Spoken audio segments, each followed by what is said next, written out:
markets for our exports? Well, we will continue to find export markets. We will help our companies identify new markets, including areas that they may not be so familiar with. And that's why we are redoubling our efforts to strengthen our links, including in areas in the Middle East, in Latin America, areas where we may not have such close links, but we think there's potential and opportunities to do more. But fundamentally, we have to be prepared that if trade barriers around the world are higher than they were before, then ultimately we are entering a world where there will be slower growth, less demand for our goods and services. So structurally, we are in for a more difficult ride. Not to mention that if economic activities are going to be configured in a way that's not so much based on efficiency, but security, geopolitical, and political considerations, then costs will be higher. And at the end of the day, the world ends up operating on a higher cost base. So these are the harsh realities that we have to be prepared for. So while we are disappointed with the imposition of the tariffs, the 10% tariff by US, the United States remains our key relations that goes beyond economic space, but only to defense and others. So can I ask the Prime Minister whether do we continue to have access to the key administration officials in the US to negotiate on the tariffs? And where can we land with this discussion, these negotiations? And also whether the other initiatives that we are working on, for example, in the military, in the energy space, are these going to be affected by this increase in the tariffs? The second question to the Prime Minister is, if we indeed do trade less with the United States because of the tariffs, can I ask, where else can we what other markets and corridors can we make up? For example, in the other groupings like RCEP, the CPTPP, ASEAN and so on, and EU, are there new corridors, new markets that we can develop more trade relations? Thank you. Prime Minister. So we will actively engage members of the US administration to better understand their concerns about our trade relationship, to see if we can address any misperceptions about bilateral trade, about our bilateral trade with them, and then to discuss what's the best way forward. Of course, if the US decides that the baseline rate is universal across all countries, then it's a different consideration altogether. It's not bilateral. It's their view of the world, and they've decided that every country should at least have a 10% tariff. But we are continuing to have these conversations with the US administration and also with other countries. On the other aspects of our overall relationship with America, they continue to be important. We value the relationship. We believe the US values it too. In areas like security and defense, we have such a close relationship built up over many decades, and we will continue to maintain that. And we will also discuss cooperation in new areas like critical new technologies as well as energy. So these areas of cooperation remain, and we certainly want to continue advancing them as well.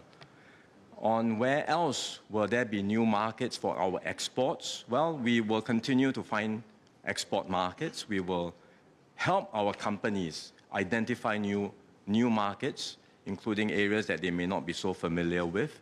And that's why we are redoubling our efforts to strengthen our links, including in areas in the Middle East, in Latin America, areas where we may not have such close links, but we think there's potential and opportunities to do more. But fundamentally, we have to be prepared that if trade barriers around the world are higher than they were before, then ultimately we are entering a world where there will be slower growth, less demand for our goods and services. So structurally, we are in for a more difficult ride.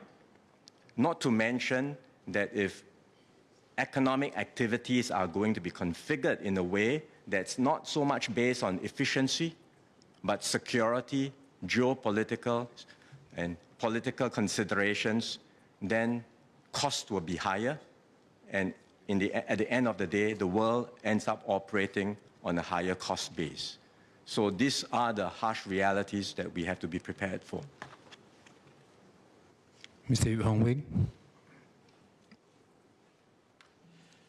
Thank you, Mr. Speaker. I thank PM. I have two clarifications. Given that many local businesses operate within global supply chains, how will the anticipated pass-through effect of increased costs to Singapore consumers look like?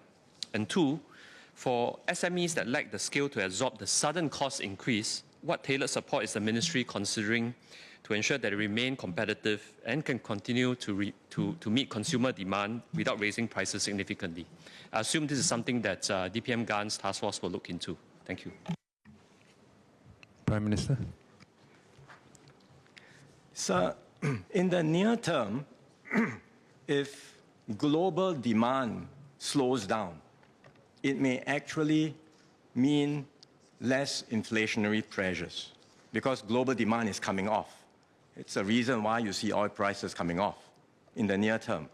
But as I mentioned just now in my response to Mr. Liang Yenghua, overall, if the entire global economy is going to be configured on a less efficient basis, it must mean higher cost. And this will impact Singaporeans as well. So we are watching for that, and we will continue to monitor that closely. The impact on Singaporeans, the impact on businesses, and as the member said, as Mr. Yip said, what additional measures may be needed. For now, we think that the budget measures are adequate, but the task force chaired by DPM Gan will monitor, will assess, and will put up recommendations when ready. Duties is a possibility provided under the WTO, but you just also have to bear in mind that by imposing anti-dumping duty, that means the consumers in Singapore will be paying the duty for that the imports, and that will add costs to the Singaporeans. So I think we just have to bear in mind, and usually anti-dumping duties are introduced in order to protect local domestic industries that are facing onslaught of imported prices and imported products at very low prices. And this is to balance the trade between imports and our local production. But if our industries are competitive, and in fact they are mostly export-oriented, I think we have to be very careful in considering introducing anti-dumping duties. Mr. Desmond Chu. Mr. Speaker, I then thank Prime Minister for his ministerial statement. The labour movement has, of course, surveyed our unionists. They are rightly worried about growth issues, loss of jobs, cost of living, but they have also expressed confidence that the PAP government will steer us through these difficult times. I'd like to ask the Prime Minister, how should the tripartite partners conduct themselves during this period of time to prepare themselves in both the short and medium term for impact that will certainly hit them in terms of jobs, lower wage growth, and in fact, some of them might lose their jobs. How can we continue to prevent anti-foreigner sentiments from setting in, especially during such times? Thank you. Prime Minister. So we do so best by upholding that strong base of trust, mutual trust and understanding that we have developed over so many decades amongst our tripartite partners. Working closely together, engaging one another, being upfront with the concerns we all share, and addressing the problems together. So in the near term, whatever issues there are, whatever information the government has, we will share with the unions, with the businesses, with workers, through the task force and other mechanisms. If there are specific concerns, we will try our best to deal with them. And if we feel that the budget measures we have or existing measures are not adequate, we will certainly be ready to introduce new measures. I think it's that spirit of working together which has enabled us to overcome previous crises, and it will enable us to get through the current difficulties as well.